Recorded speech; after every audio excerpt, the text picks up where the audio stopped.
नमस्कार। सामाजिक विकास र आध्यात्मिक ज्ञान हाम्रो अभियान समाजलाई सकारात्मक बाटोमा डोर्याउन र तपाईको आजको दिनलाई शुभ एवं माधुर्य बनाउन प्रातकालीन उषाको मधुराकसँगै सामुदायिक रेडियो सराङकोट 104.6 मेगाहर्जमा हामी उपस्थित भइसकेका छौं। पोखराको नेउरोड स्थित स्टुडियोबाट प्रत्यक्ष र www.sarangkotKhabar.com मार्फत संसारभर सुन्न सकिने बिहान 5:30 बजेको सराङकोट शुभ बिहानी खबरमा प्राविधिक मित्र सागरसँगै समाचार कक्षबाट म कमल पौडेल अथकको हार्दिक स्वागत छ। आज मिति 2080 साल साउन महिनाको 9 गते मंगलबार, नेपाल सम्वत 1143, तदनुसार सन् 2023 जुलाई 25 तारिक आज सप्तमी तिथि। अब सुनौ शुभ बिहानी खबरका प्रमुख शीर्षकहरू। स्वास्थ्य मन्त्रालयद्वारा उपत्यकामा एकै दिन 101 वटा फार्मेसी अनुगमन, 10 वटा फार्मेसी सिल, 2 दर्जनलाई सचेत पत्र। विश्व खाद्यको नक्करी कार्यालय नै खडा गरेर ठगी, टेन्डर खोलेर पैसा नदिएपछि गिरोह पक्राउ। वडाध्यक्षलाई विद्यालय व्यवस्थापन समिति अध्यक्ष बनाउने काठमाडौँ महानगरको निर्णयको विरोध। विमानस्थल भन्सारबाट बरामद 6 वटा बाकसमा भेटिएन सुन, सातामा 150 किलो सुन तस्करी। खोटाङका सिडिओ भोजराज खतिवडा निलम्बित।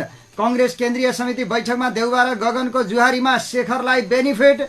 गगन र विश्व प्रकाशद्वारा देउवा पक्षका नेतालाई जवाफ। प्रधानमन्त्री प्रचण्ड इटालीमा व्यस्त।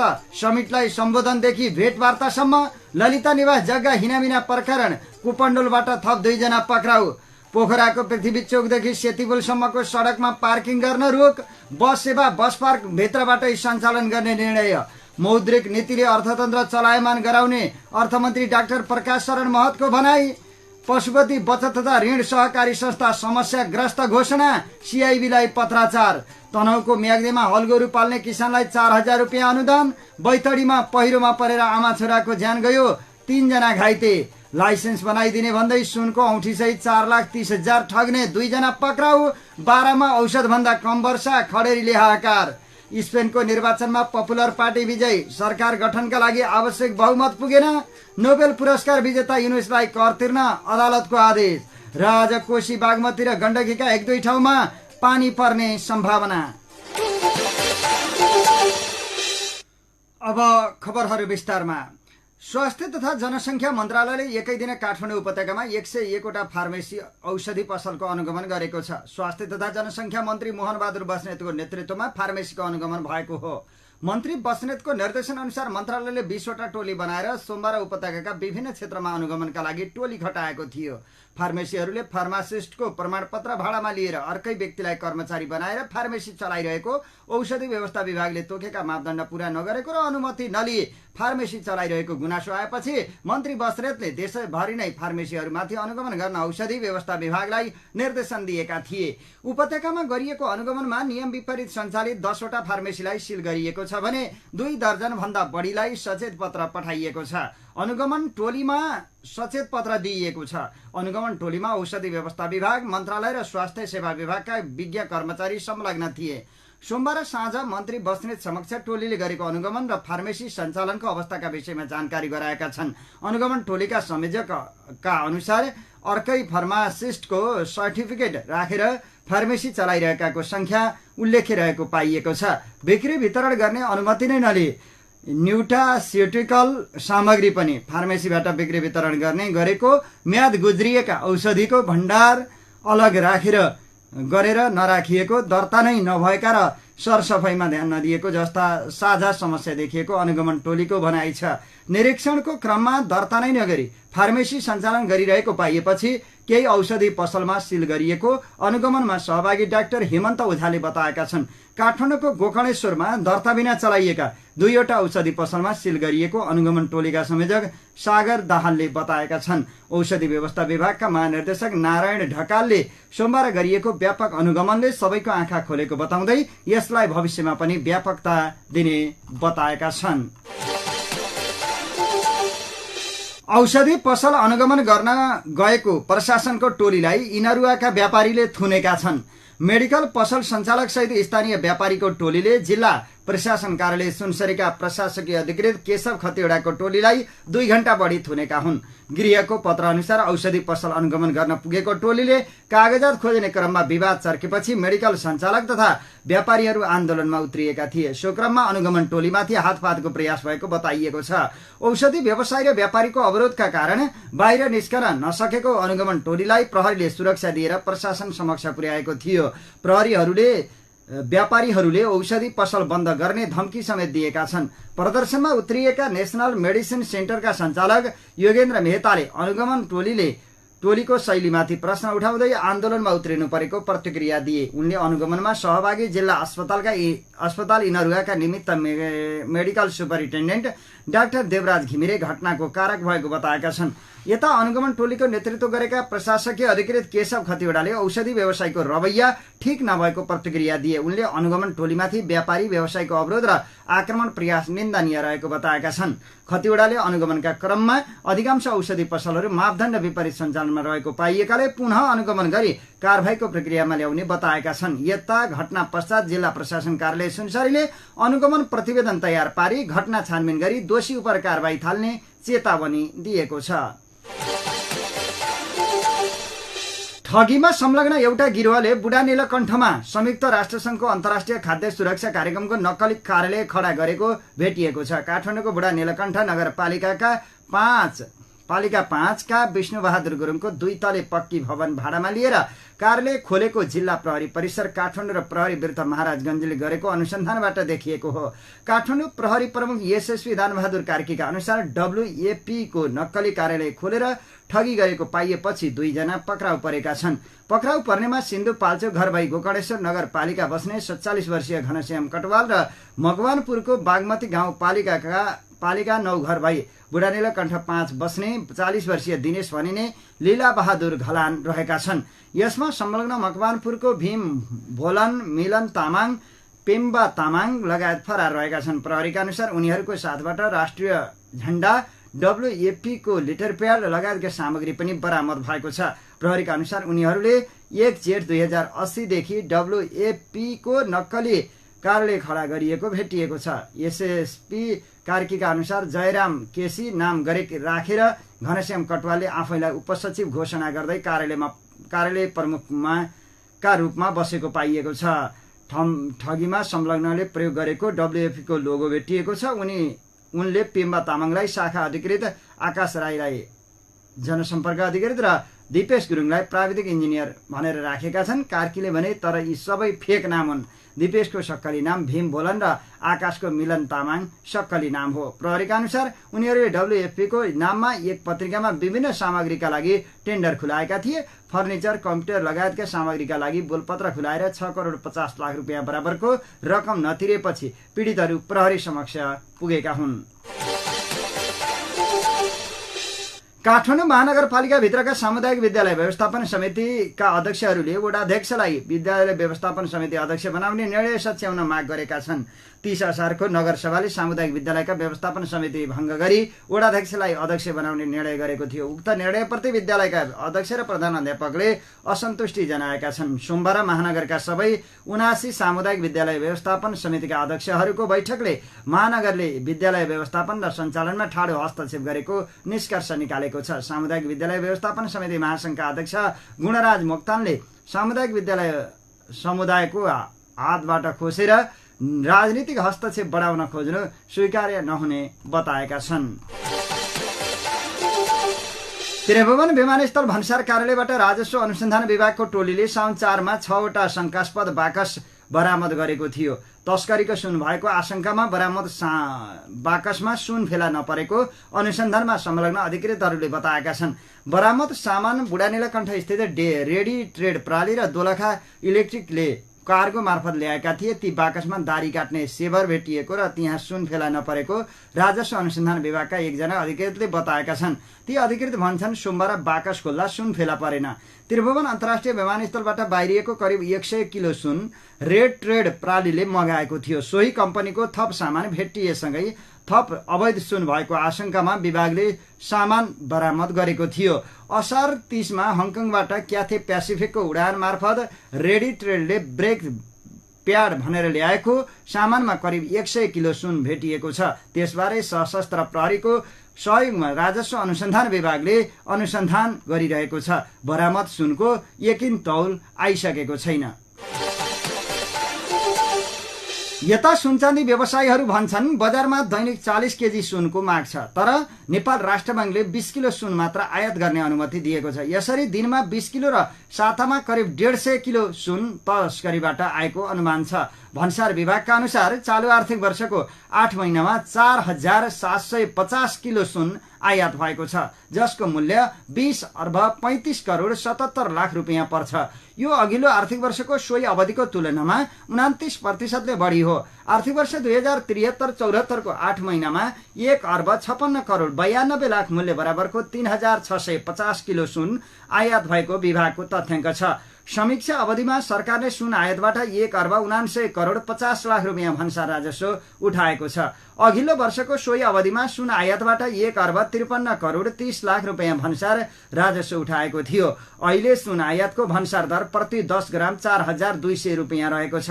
सरकारले अघिल्लो वर्षदेखि सुनको कोटा बढाएर दैनिक 20 किलो आयात गर्ने व्यवस्था गरेपछि आर्थिक वर्षको पछिल्ला महिना र चालू आर्थिक वर्षमा सुन आयात बढेको नेपाल सुनचाँदी रत्न तथा आभूषण महासंघका अध्यक्ष रमेश महर्जनले बताएका छन्। त्यसअघि प्रतिदिन 50 किलो सुन आयात गरिँदै आएको थियो।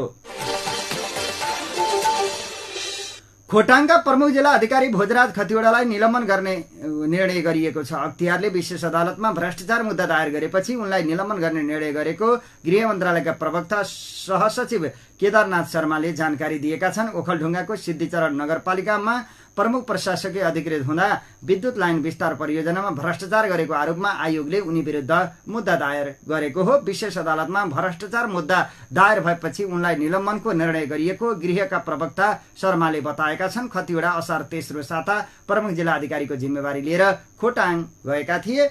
प्रविजीय निलम्बनमा परेसँगै सहायक प्रमुख जिल्ला अधिकारी पवित्र शाहले निमित्त पर्जीयको जिम्मेवारी सम्हालेका छन्। शुभ बिहानी खबरमा अब बाँकी खबरहरू।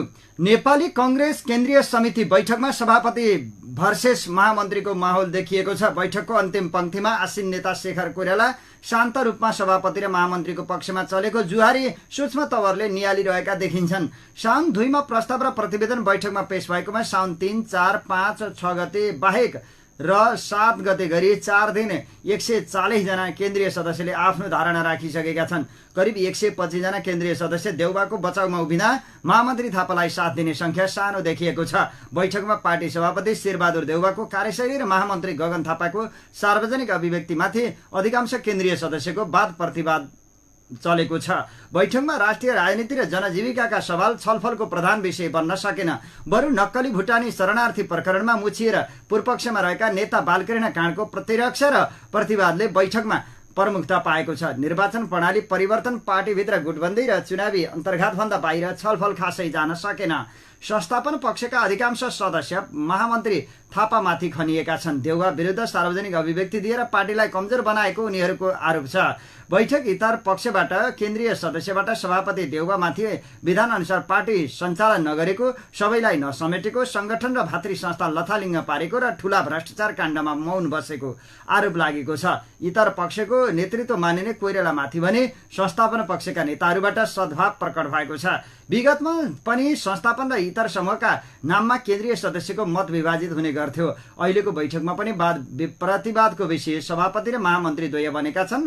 तर संस्थापन पक्षका नेताहरूले इतर पक्षको नेतृत्व मानिएका शेखर कोइरालाप्रति कुनै टिप्पणी गरेका छैनन्। केन्द्रीय समिति बैठक अघि गुटगत बैठक नराखेकोमा संस्थापन पक्षीय नेताहरूले कोइरालालाई धन्यवाद दिएका छन्। बुधबारको बैठकमा केन्द्रीय सदस्य रामहरि खतिवड़ाले पार्टीलाई एकताबद्ध बनाउन खोजेको भन्दै कोइरालालाई धन्यवाद दिएका छन्। म शेखर कोइरालालाई धन्यवाद दिन चाहन्छु। चुनावपछि उहाँले स्वयंको राजनीति गरेर पार्टीलाई एक ढिक्का बनाएर अझै दह्रो बनाएर लैजान खोज्नु भएको छ। उनले भने गुटका कुरा होइन, पार्टी एक ढिक्का बनाउँछु भनेर गर्नुभएको पहलप्रति म उहाँलाई बधाई र धन्यवाद दिन चाहन्छु।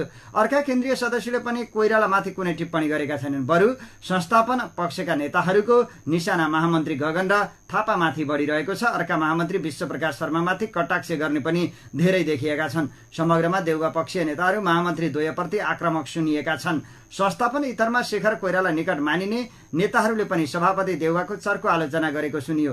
मन्त्री र भातृ संस्थामा देउवा र कोइराला बीच भएको सहमति सानेपाको बैठकमा पनि देखियो। संस्थापन इतर पक्षबाट जितेका गण्डकी प्रदेश सभापति शुक्रराज शर्मा र लुम्बिनी प्रदेश सभापति अमरसिंह पुन पनि महामन्त्रीमाथि खनिएका छन्। संस्थापन इतर पक्षीय केन्द्रीय सदस्य मिनेन्द्र रिजाल, रुक्मिणी कोइराला, प्रतिमा गौतम, कृष्णचन्द्र नेपाली पोखरेल, डाक्टर चन्द्रमोहन यादव, मुक्ता कुमारी यादवले पनि सभापतिको कार्यशैलीमाथि प्रश्न उठाएको पाइएन। चन्द्रमोहन यादवले कोइरालालाई वरिष्ठ नेताको पद दिन सभापति समक्ष माग गरेका थिए भने रिजालले महामन्त्री थापालाई देउवासँग मिल्न सुझाव दिए। संसदीय दलको नेता बदल्ने कुरामा मन नडुलाउन थापालाई रिजालको सुझाव थियो। तर संस्थापन इतर पक्षका अर्जुन नरसिंह केसी, संजय गौतम, अजय बाबु शिवाकोटी, प्रकार शैली स्नेही, मधु आचार्य भनी सभापति देउवामाथि प्रश्न उठाएका थिए। इतर पक्षका सहमहामन्त्रीद्वय बद्री पाण्डे र जीवन परियारको पनि सभापतिमाथि गुनासो सुनियो। तर केन्द्रीय कार्य समितिमा 82% होल भएका देउवाको बैठकमा बलियो प्रतिरक्षा भइरहेको छ। केन्द्रीय सदस्यका साथै 6 जना सहमहामन्त्री पनि देउवाको प्रशंसा गर्ने प्रतिस्पर्धामा सामेल भएका छन्। कांग्रेस संस्थापन पक्षको निरन्तर निशानामा रहेका 2 महामन्त्री गगन थापा र विश्वप्रकाश शर्माले हिजो केन्द्रीय समिति बैठकमा जवाफ दिएका छन्। 6 दिन यता चलेको बैठक आइतबारसम्म आइपुग्दा अधिकांश केन्द्रीय सदस्यको तारो बन्न पुगेका थिए दोस्रो पुस्ताका यी 2 पदाधिकारी। सभापति शेरबहादुर देउवाको आलोचना धेरै गरेको आरोप खेपिरहेका उनीहरूले आफ्ना सरोकार व्यक्तिगत नभई पार्टीलाई पद्धतिमा हिँडाउने प्रयास स्वरूप व्यक्त हुने गरेको प्रष्टीकरण दिएका छन्। सोमबार बोल्ने क्रममा आफूहरूमाथि आएका सुझाव र आरोपमाथि 2 महामन्त्रीले पालैपालो जवाब फर्काए। 2 साउनमा महामन्त्री द्वयले 1 वर्ष कार्ययोजना सहितको प्रतिवेदन पेश गरेका थिए। प्रतिवेदनमाथि बोल्दै अधिकांशले पार्टीलाई चलायमान गराउने गरी प्रतिवेदन आएको बताए। कतिपयले कार्यान्वयन गर्न कठिनाई भएको प्रश्न उठाए। विश्वप्रकाश शर्माले ती प्रश्नको जवाफका क्रममा भने कार्यान्वयन गर्न सकिन्छ कि सकिँदैन भनेर सोध्ने भन्दा पनि हामी मिलेर यसलाई कार्यान्वयन गर्छौं पो भन्नु पर्यो। हामी नै यो हो यसको पहलकर्ता। केन्द्रीय सदस्य आरजु राणाले 2 दिन अघि बोल्ने क्रममा महामन्त्रीले प्रस्तुत गरेको प्रतिवेदनलाई सहजै गर्न नसकेको प्रष्टै झल्काएकी थिइन्। राजनीतिक दस्तावेज भन्दा पनि एनजिओको विशलिस्ट जस्तो लाग्यो। धेरै कार्यक्रम भए, यिनीहरूको उपलब्धि के हो त क्लियर भएन, उनले बैठकमा भनेकी थिइन्। केन्द्रीय सदस्य तथा गण्डकीका मुख्यमन्त्री सुरेन्द्र पाण्डेले पनि प्रतिवेदनलाई राजनीतिक दस्तावेज हुन नसकेको बताएका थिए। राणा र पाण्डेकै लयमा बोल्नेहरूलाई महामन्त्री थापाले जवाब फर्काउँदा आफूले प्रश्नहरूलाई सकारात्मक ग्रहण गर्ने भए पनि लान्छनालाई व्यवस्था गर्ने भन्दै प्रतिवाद गरे। साथै उनले सभापति देउवा पत्नी आर्जुलाई लक्षित गर्दै भने एनजिओमा काम नगरेको हुनाले त्यति अनुभव त छैन, यो आम पार्टी साथीहरूको विशलिस्ट हो। कार्यान्वयनको आशंका गर्नेहरूका लागि अर्का महामन्त्री शर्माले सिङ्गो पार्टी संगठनले स्वामित्व लिएर लागू गर्नुपर्ने बताएका छन्। वार्षिक कार्ययोजनामा प्रदेश संरचनालाई व्यवस्था गरिएको भन्दै आधे प्रदेश सभापतिहरूले असन्तुष्टि जनाएका थिए। जिल्ला वडा तहलाई जोडेर कार्ययोजना ल्याउँदा प्रदेश समितिलाई ध्यानमा नराखिएको प्रदेश सभापतिहरूले बताएका छन्। मध्य प्रदेशका सभापति कृष्ण यादव, बागमतीका इन्द्र बानिया, गण्डकीका शुक्रराज शर्मा, लुम्बिनीका अमरसिंह पुन, सुदूरपश्चिमका वीरबहादुर बलायर लगायतले कार्ययोजनामा प्रदेश कहीँ नसमेटिएको भन्दै असन्तुष्टि पोखेका छन्। उनीहरूको मतमा केही केन्द्रीय सदस्यले समर्थन पनि जनाएका छन्। प्रदेश समितिको भूमिका गौण राख्ने भए संरचना नै खारिज गर्न उनीहरूले चेतावनीयुक्त धारणा राखेका छन्। प्रदेश कार्य समिति पार्टीभित्रको स्वायत्त संरचनाका रूपमा रहेकाले आफ्नो तरिकाले कार्यतालिका ल्याउन सक्ने महामन्त्री द्वयको जवाब थियो। साथै प्रदेशसँग सहकार्य गर्न छुटेका विषयलाई प्रतिवेदनमा समेट्ने महामन्त्री थापाले प्रतिबद्धता जनाएका छन्। शुभ बिहानी खबरमा अब बाँकी खबरहरू।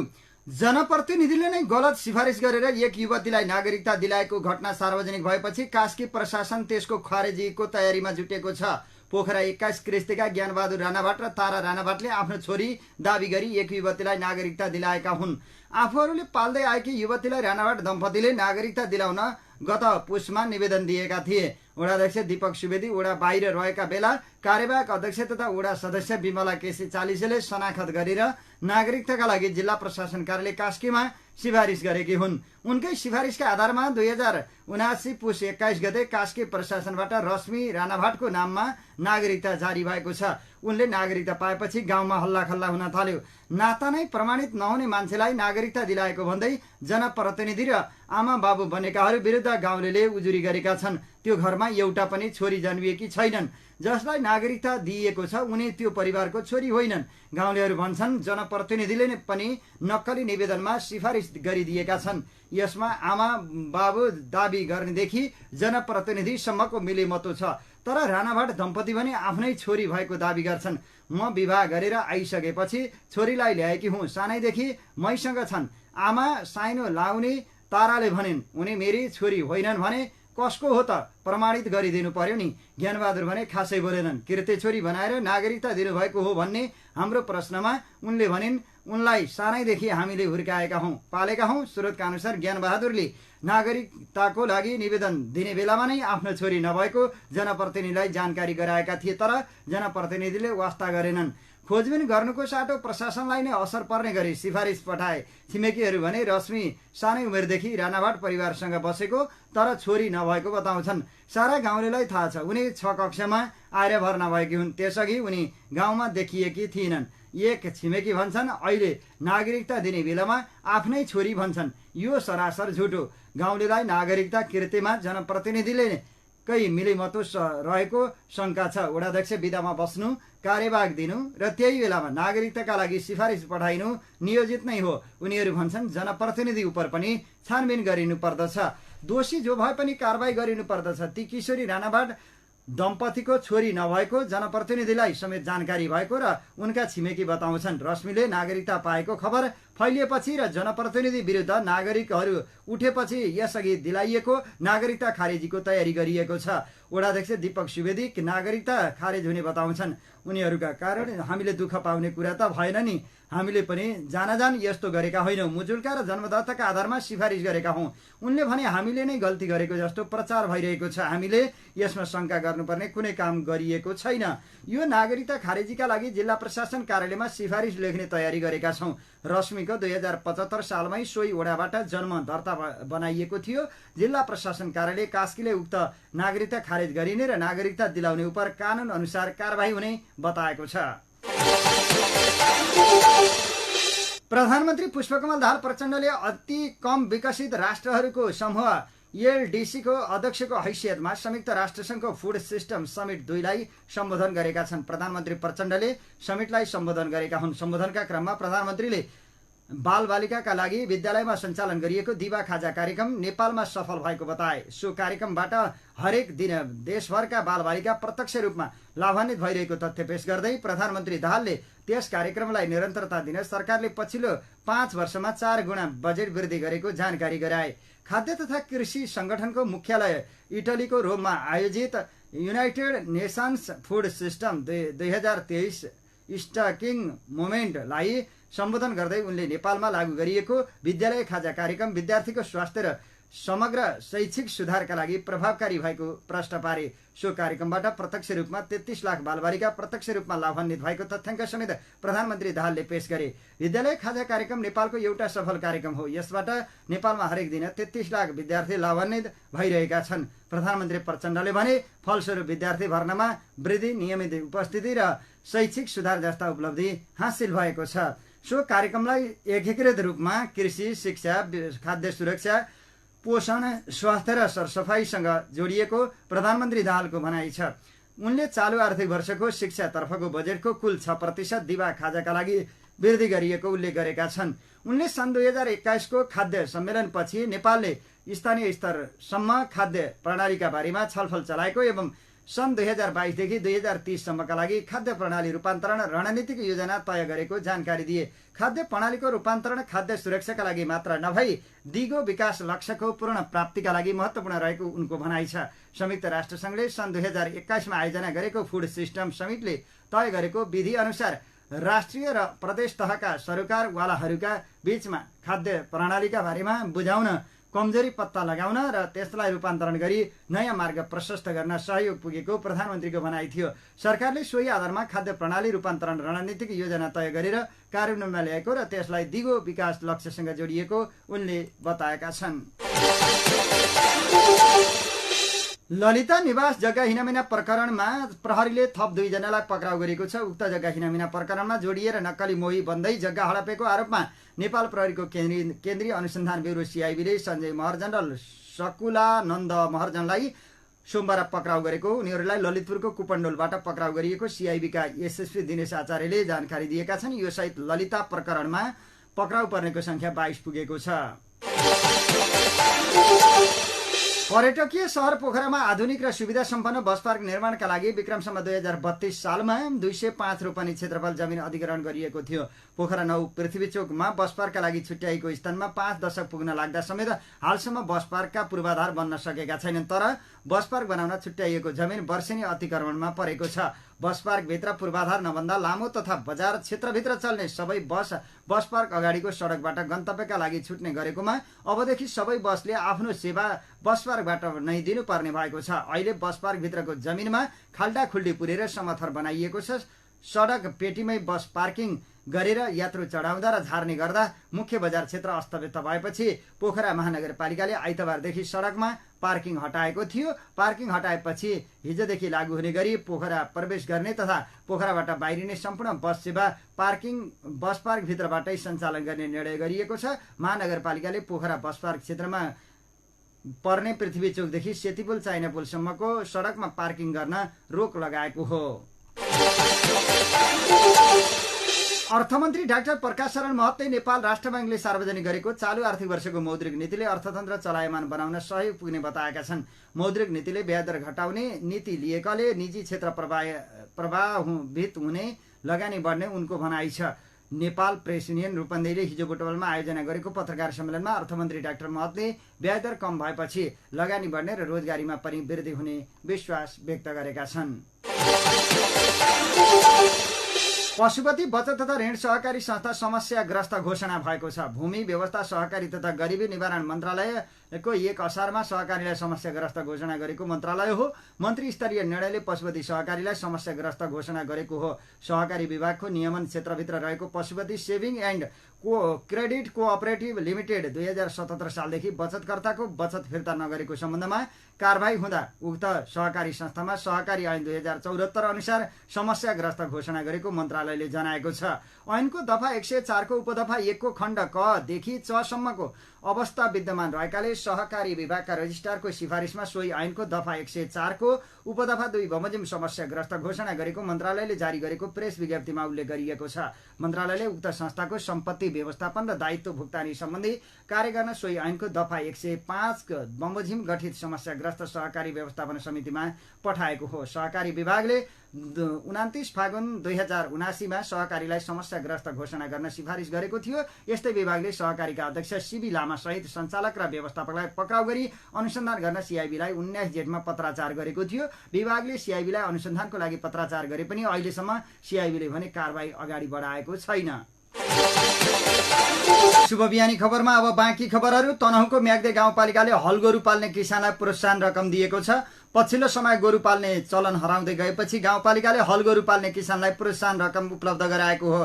गोरु पाल्ने क्रम घट्दा जग्गा बाँझो हुने क्रम बढेपछि कृषकलाई प्रोत्साहनका लागि रकम वितरण गरिएको गाउँपालिकाका पशु सेवा शाखा प्रमुख डाक्टर विनय शाहले जानकारी दिएका छन्। गाउँपालिकाले 7वटै वडाका कृषकलाई प्रोत्साहन स्वरूप 10 लाख रुपियाँ वितरण गरेको छ। बैतडीमा पहिरोमा परेर आमा छोराको ज्यान गएको छ। पुर्चौडी नगरपालिका 2 को भैरूमा पहिरो जाँदा आमा छोराको ज्यान गएको हो। गैराती घरमाथिबाट खसेको पहिरोले घर पुरिँदा 25 वर्षीय अन्जु जागरी र 5 वर्षीय छोरा रिजन जागरीको ज्यान गएको प्रहरीले जनाएको छ। अन्जुका श्रीमान रोजगारीका लागि भारतमा रहेका छन्। पहिरोले देवर गोब्बर जागरी, सासुआमा राईमती र पाहुना आएकी छिमेकी जसमा बोरा घाइते भएको इलाका प्रहरी कार्यालय पाटनका प्रमुख प्रहरी निरीक्षक कमल प्रसाद चौधरीले जानकारी दिएका छन्। घर पूर्ण रूपमा क्षति भएको छ। दाङको शान्तिनगर गाउँपालिका 7 मा सर्पको डसाईबाट एक बालकको ज्यान गएको छ। सर्पको डसाईबाट सल्यान बागचौर नगरपालिका 4 फेदीखोला घर भई मामा घर आएका 16 वर्षीय मनोज ओलीको ज्यान गएको हो। उनलाई घरमा सुतिरहेको अवस्थामा गैराती सर्पले डसेको थियो।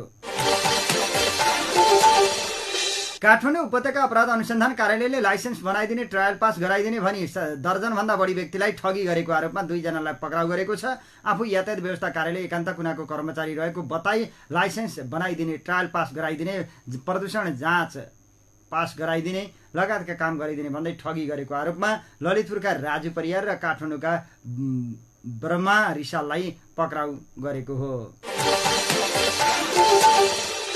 मनसुन हुने मुख्य समयमा औसतभन्दा पनि कम वर्षा भएपछि यति बेला बारा जिल्लाको दक्षिणी भेगमा पानीको हाहाकार मचिएको छ। मुख्य अन्नबाली धान रोप्ने समयमा वर्षा नभएको र भएका बोरिङ र पम्पहरू पनि सुकेपछि जिल्लाको उत्तरी भेगको तुलनामा दक्षिणतर्फ खडेरी परेको हो। यस वर्ष साउन 6 गतेसम्म बारा जिल्लामा अधिकतम वर्षा असार 28 गते अर्थात् जुलाई 13 तारिखमा 119.1 मिलिलिटर मात्रै भएको छ। यसअघि असार 16 गते 48 मिलिलिटर र असार 20 गते 49.8 मिलिलिटर मात्रै वर्षा भएको थियो। रुकुम पूर्वमा मलामी गएका एक व्यक्ति सानीभेरी नदीमा बेपत्ता भएका छन्। सिस्ने गाउँपालिका वडा नम्बर 8 धपेका 38 वर्षीय छविलाल पुन नदीमा बेपत्ता भएका हुन्। मलामी गएका पुन दाह संस्कारपछि नुहाउन लाग्दा सानीभेरी नदीमा चिप्लिएर बेपत्ता भएको जिल्ला प्रहरी कार्यालय रुकुम पूर्वका प्रहरी नायब उपरीक्षक अञ्जना श्रेष्ठले जानकारी दिएकी छन्। बेपत्ता पुनको खोजी भइरहेको जिल्ला प्रहरी कार्यालय रुकुम पूर्वले जनाएको छ। छोराङकोट खबरमा अब विदेशका खबर। चीनमा विद्यालयको व्यायामशाला भत्किँदा कम्तीमा 11 जनाको ज्यान गएको छ। उत्तर पूर्वी चीनमा वर्षाका कारण व्यायामशालाको छत भत्किँदा उनीहरूको ज्यान गएको। घटना हुँदा व्यायामशालाभित्र 19 जना फँसेका थिए। 4 जना भाग्न सफल भएका छन्। स्पेनमा सम्पन्न निर्वाचनको मतगणना करिब पूरा भएको छ। स्पेनी भाषाको दैनिक अखबार एल पाइसका अनुसार मतगणना लगभग पूरा भएको अवस्थामा निर्वाचनमा मध्य दक्षिणपन्थी पपुलर पार्टी पीपीले सबैभन्दा धेरै सिटमा विजय हासिल गरेको छ। निर्वाचनमा पीपीले सबभन्दा बढी सिट प्राप्त गरेको छ भने सत्ताधारी सोशलिस्ट पार्टीले सर्वेक्षणले अनुमान गरे भन्दा राम्रो प्रदर्शनसहित दोस्रो धेरै मत पाउन सफल भएको छ। विजयका बावजुद पनि दक्षिणपन्थी समूह सरकार गठनका लागि आवश्यक स्पष्ट बहुमत ल्याउन सकेन। त्यसैले अबको सरकार गठन प्रक्रिया कठिन देखिएको छ। बंगलादेशको सर्वोच्च अदालतले नोबेल पुरस्कार विजेता तथा माइक्रो फाइनेन्सका अगुवा मोहम्मद युनुसलाई 3वटा परोपकारी ट्रस्टलाई दिएको 70 लाख अमेरिकी डलर दानमा 10 लाख डलर भन्दा बढी कर तिर्न आदेश दिएको छ। हाल प्रधानमन्त्री शेख हसिनासँग टाढिएका भनिएका आफ्नो अग्रणी माइक्रो क्रेडिट बैंकबाट लाखौंलाई गरिबीबाट माथि उकास्ने श्रेय पाएका 83 वर्षीय युनुसलाई सामाजिक कामका नाममा गरिबहरूको रगत र पसिना चुस्दै आएको आरोप लगाइएको छ। छोराङकोट खबरको अन्त्यमा अब मौसम। आज कोशी, बागमती र गण्डकीका 1-2 ठाउँमा ठूलो पानी पर्ने सम्भावना छ। मध्य प्रदेश सहित अरू केही ठाउँमा पानी अहिले परिरहेको छ। देशभरको मौसम आंशिकदेखि सामान्य बदलिरहेको र कतै कतै पानी परिरहेको जल तथा मौसम पूर्वानुमान महाशाखाले जनाएको छ। आज दिउँसो कोशी प्रदेश सहित अन्य प्रदेशको पहाडी क्षेत्रका केही ठाउँमा मेघ गर्जन र चट्याङसहित हल्कादेखि मध्यम वर्षा हुने सम्भावना छ। ठूलो पानी पर्ने अनुमान गरिएको कोशी, बागमती र गण्डकीका 1-2 ठाउँमा पनि मेघ गर्जन र चट्याङसहित पानी पर्ने अनुमान गरिएको महाशाखाका मौसमविद गंगा नगरकोटीले बताएका छन्। आज राति कोशी, बागमती, गण्डकी र सुदूरपश्चिम प्रदेशका केही ठाउँमा तथा बाँकी प्रदेशका थोरै ठाउँमा हल्कादेखि मध्यम वर्षाको अनुमान छ। आज मनसुनको न्यूनचापीय रेखा सरदर स्थानको दक्षिणतिर रहेको छ। काठमाडौँ उपत्यकाका केही ठाउँमा मुसलधारी वर्षा भएको छ। मनसुन सक्रिय नै रहेकाले काठमाडौँ उपत्यकाका केही ठाउँमा पानी आज पनि पर्ने सम्भावना रहेको नगरकोटीले बताएका छन्। छोराङकोट शुभ बिहानी खबरको अन्त्यमा प्रमुख खबरका शीर्षकहरू फेरि एकपटक। स्वास्थ्य मन्त्रालयद्वारा उपत्यकामा एकै दिन 101 फार्मेसी अनुगमन, 10 वटा फार्मेसी सिल, 2 दर्जनलाई सचेत पत्र। विश्व खाद्यको नक्कली कार्यालयले खडा गरेर ठगी, टेन्डर खोलेर पैसा नदिएपछि गिरोह पक्राउ। वडाध्यक्षलाई विद्यालय व्यवस्थापन समिति अध्यक्ष बनाउने काठमाडौँ महानगरको निर्णयको विरोध। विमानस्थल भन्सारबाट बरामद 6 वटा बाकसमा भेटिएन सुन। सातामा 150 किलो सुन तस्करी। खोटाङका सिडिओ भोजराज खतिवडा निलम्बित। कांग्रेस केन्द्रीय समिति बैठकमा देउबा र गगनको जुवारीमा शेखरलाई बेनिफिट। गगन र विश्वप्रकाशद्वारा देउबा पक्षका नेतालाई जवाब। प्रधानमन्त्री प्रचण्ड इटालीमा व्यस्त। समिटलाई सम्बोधनदेखि भेटवार्तासम्म। ललिता निवास जग्गा हिनामिना प्रकरण कुपण्डोलबाट थप 2 जना पक्राउ। पोखराको पृथ्वी चोकदेखि सेतीपुलसम्मको सडकमा पार्किङ गर्न रोक। बस सेवा बस पार्क भित्रबाटै सञ्चालन गर्ने निर्णय। मौद्रिक नीतिले अर्थतन्त्र चलायमान गराउने अर्थमन्त्री डाक्टर प्रकाश शरण महतको भनाई। पशुपति बचत तथा ऋण सहकारी संस्था समस्याग्रस्त घोषणा। सिआइबीलाई पत्राचार। तनहुँको म्याग्देमा हल गोरु पाल्ने किसानलाई 4,000 रुपियाँ अनुदान। बैतडीमा पहिरोमा परेर आमा छोराको ज्यान गयो, 3 जना घाइते। लाइसेन्स बनाइदिने भन्दै सुनको औँठी सहित 4,30,000 ठग्ने 2 जना पक्राउ। बारामा औषधभन्दा कम वर्षा खडेरीको हाहाकार। स्पेनको निर्वाचनमा पपुलर पार्टी विजयी। सरकार गठनका लागि आवश्यक बहुमत पुगेन। नोबेल पुरस्कार विजेता युनुसलाई कर तिर्न अदालतको आदेश। र आज कोशी, बागमती र गण्डकीका 1-2 ठाउँमा ठूलो पानी पर्ने सम्भावना। हवस् त अहिलेलाई सराङकोट शुभ बिहानी खबरहरूको क्रम यही सकिएको छ। अबको केही बेरमा नेपाली बहस लिएर उपस्थित हुने नै छौं। तबसम्मको लागि प्राविधिक मित्र सागरसँगै समाचार कक्षबाट म कमल पौडेल अथक बिदा चाहन्छु। नमस्कार, शुभ दिन।